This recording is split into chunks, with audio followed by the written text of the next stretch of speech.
Let's look at negotiation. I believe that negotiation in organizational context is almost always the best way to resolve conflicts. Now, what do I mean by negotiation? Negotiation is to resolve a conflict by discussion and mutual agreement.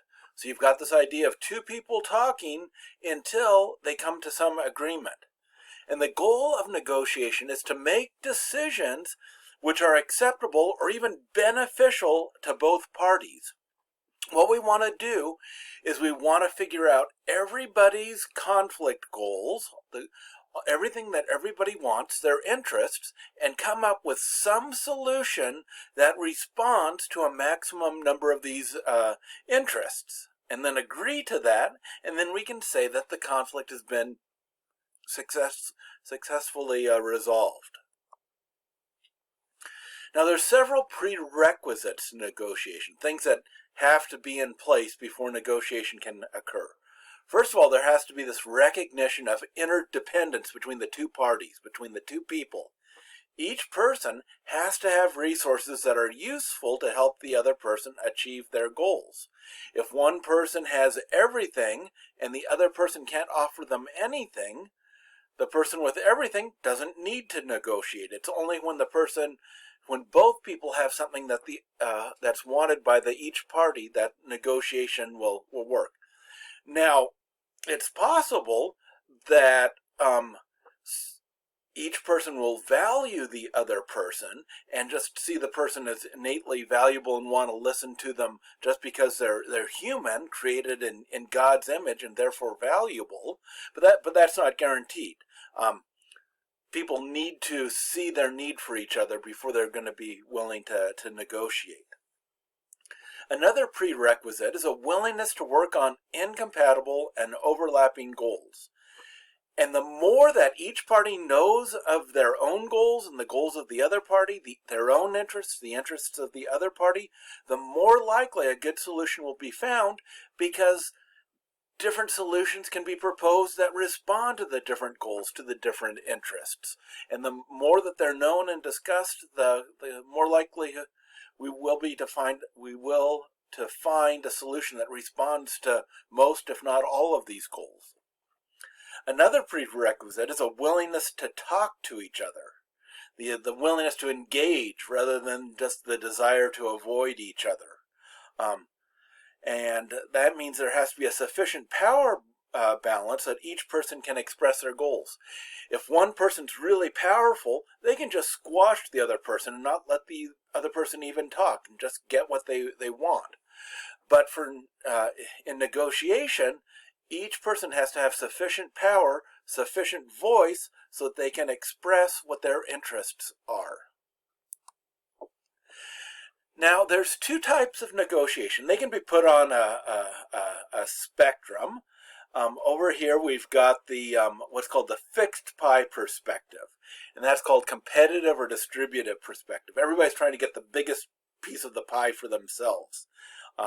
If the pie is $100, somebody wants to get as much as they can, $70, $80, $90, and leave the other $10 or $20 to the other person.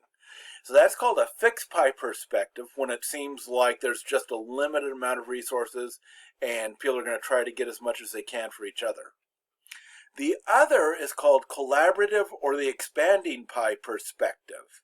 And that's the idea that the pie can actually get bigger if we include different aspects in negotiation. We can look for other interests and other concerns that the other person can have. Maybe the person isn't just concerned about money. Maybe they're concerned about respect. And they certainly are concerned about respect.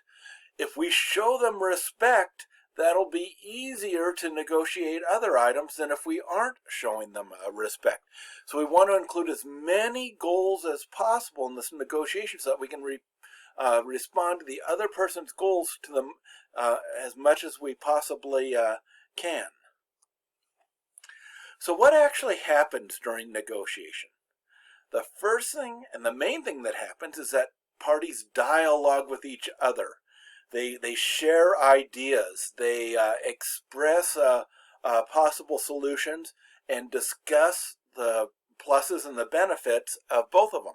That's instead of avoiding the topics, which often happens. So the parties have to dialogue. Parties have to use self-control and avoid dominating tactics, trying to squish the other person, trying to force the other person, trying to overwhelm the other person. They've got to use self-control and listen, and rather than trying to force their will on the other person, try to find some solution that takes into consideration everybody's set of interests. Now, the communication that's going to go on needs to be focused on persuasion. The idea of like, oh, I've got an idea, and this is why I think it's a good idea. Now, logically, it seems like that's a great way to have a discussion, but there are some people that don't want to be persuaded even if you have good ideas. They don't want new information that will change their worldview or change what they believe to be true, even if this new information is true and what they believe is false or limited. There's an awful lot of people like that in the world, and it is just really difficult, and that's one of the reasons negotiation happens so rarely. A lot of people would just rather use the power that they have rather than the discussion and trying to discuss the merits, the costs, and the benefits of different ideas, which can require a lot of effort. And then during negotiation, each party can make specific proposals to solve the problems, and these proposals are exchanged and discussed by the parties and adapted in light of the new information that each party brings to the negotiation.